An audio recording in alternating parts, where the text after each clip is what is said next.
Hiccups? That sudden spasm you feel is your diaphragm jerking, right now.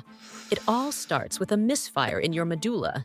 Deep in the brainstem, that errant signal races down your phrenic nerve toward the diaphragm.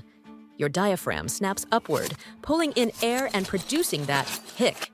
To stop it, hold your breath or sip ice-cold water to reset the reflex. Next time you hiccup, try it. And tag a friend stuck with hiccups.